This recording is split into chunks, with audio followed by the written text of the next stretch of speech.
Now in this section we will look at top recursion interview questions that are asked during interviews at big companies like Facebook, Amazon, Apple and Microsoft. I took most of questions from the book called Cracking the Coding Interview by one of my favorite authors, Gail Lachman McDowell. The programming language that's used in this book is Java, so I recommend this book who wants to pass top companies' interviews. Throughout this course, I will use this book to explain real interview questions, and I will explain them in details to make our lives easier. Now let's continue the questions that are related to recursion. Now the first question is how to find the sum of digits of a positive integer number using recursion. So here we need to understand the question. So the question is, for example, if we have a number of 10, the number of digits in 10 is 1 because we have 1 and 0, so 1 plus 0 is 1. Now to create a recursion, as always, first we need to think about our first step. So what is the first step? So the first step is to find recursive case. So the question asks how to find the sum of digits of integer numbers. So let's see how can we find the digits of any given integer number mathematically. Now imagine that we have a number of 10. Now we need to somehow divide this number into digits. So how can we divide that? So if we look at this number carefully, we can see that if we divide it with 10, the result will be 1 and the remainder will be 0. So that's exactly what we want. So the digits of this number is 1 and 0. So if we divide it by 10, we are getting 1 and the remainder is 0. So if we sum up these two numbers, we can easily get sum of digits of 10, which is 1 plus 0 is 1. Now let's check this logic for another number. For example, let's take number of 54. So if we divide it by 10, we will get 5 and the remainder is 4. So as you see, 5 and 4 are the digits of this number. So if we sum up these two numbers, we will get 9, which is the sum of digits of 54. Now this works very well. And if we check this logic for any given 2-digit numbers, we see that it works without any problem. Now you might be interested how this is work for example, 3-digit number or for 4-digit numbers. Now let's look at another example. So another example is 112.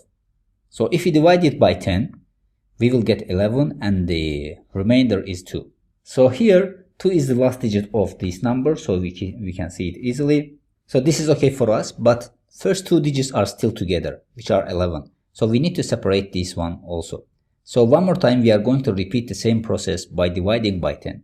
So if we divide 11 by 10, we will get 1 and the remainder is 1. So the digits of 112 is 1, 1, 2, and here we have 1 and we have 2 over here. So if we sum up these numbers, we will get 4. So the sum of digits of 112 is 4. So we see that for 3-digit numbers, we need to implement the process of dividing with 10 one more time. And this means that we can write our recursive code like this. So here the equation says that this is the remainder, and then we are calling the same function for n divided by 10. So in this case, you see that we divided it and we get 11. So this means that we will run for 11. And here is the remainder, which is 2 over here. So first expression says that we are dividing n by 10 and putting over here remainder, and we are calling this expression for n divided by 10 if we have any value over there. Now we have found our recursive case, so let's see how can we write this recursive case. So here we have our main class over here. So inside this main class, I'm going to declare our function. So our function will be public function, and the return will be integer, and the name of function will be sum of digits. So this function will take as a parameter integer. Then we will write our recursive case over here. So as you remember, our recursive case was like this. So return, we are putting over here the remainder. So to find the remainder, we have a modulus function over here. So I will use it like this. This is giving us the remainder of n divided by 10, and plus we will run this function recursively, this one, for n divided by 10. So with this we have completed our method. So let's run our method to see how this is working. So for example, I'm going to run it for the parameter of 4.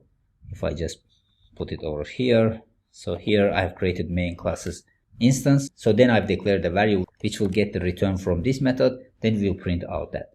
Now if we run our code, you see that our method is inside infinite loop. So our method calls itself infinitely.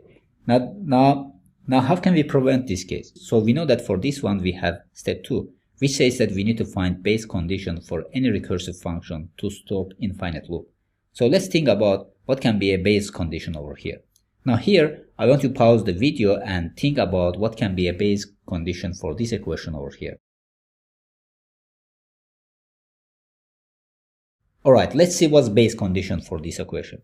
So if we look at our code over here, we can see that every time n becomes less and less. This is the nature of recursive methods, that we divide the problems into subproblems, which means that in most cases the base condition for a recursive method will be 1 or 0.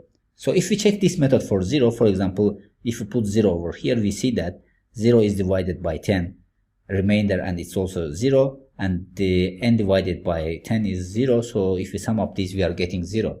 So this means that we can use this as a base condition. So our base condition will be like this, n equals to 0.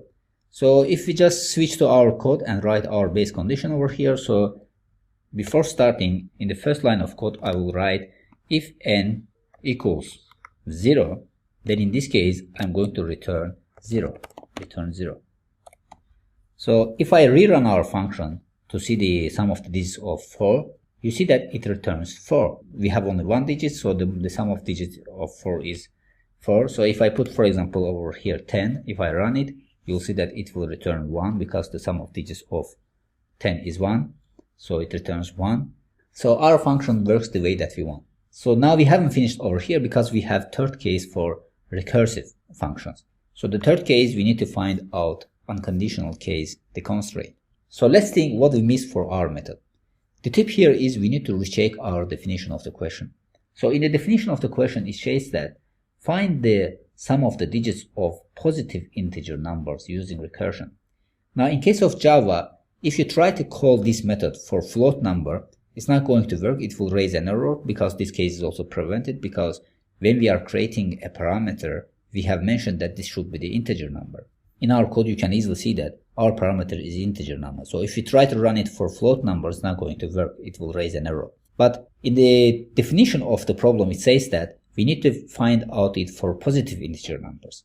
So from here, you see that we have to put a case to prevent this function to find for negative numbers. So our unconditional case will be based on this. So the question is, if we run our method for negative elements or floating numbers, what will happen? So I have already answered the question of floating numbers because in this case Java will prevent it. For negative numbers we need to put unconditional case because in our question says that we need to find a positive integer number, so we don't need to calculate it for negative numbers. So I'll switch to our code and write another condition over here like this. If n is less than 0, we will return 0. Now if you run it, for example, for minus 10, you'll see that it's going to be returned 0. So here we can improve our method like this. So instead of putting the if condition over here, we can put it over here. We can put or n is less than 0, we will return 0. So I can remove this code from here. So if I run our code one more time, you will see that it returns 0. Now let's check our method for example, for 3-digit number. So if I put here 111, so the answer should be 3. So as you see, the answer is 3. So our method works the way that we want. So in these 3 steps, we have implemented Java method for summing of digits of numbers. So here we have shown the 3 steps, then we have implemented in the practice. So hopefully you have understood everything. So with this, we have completed this lecture. Now in the next lecture, we will look at another question. So see you in the next lecture.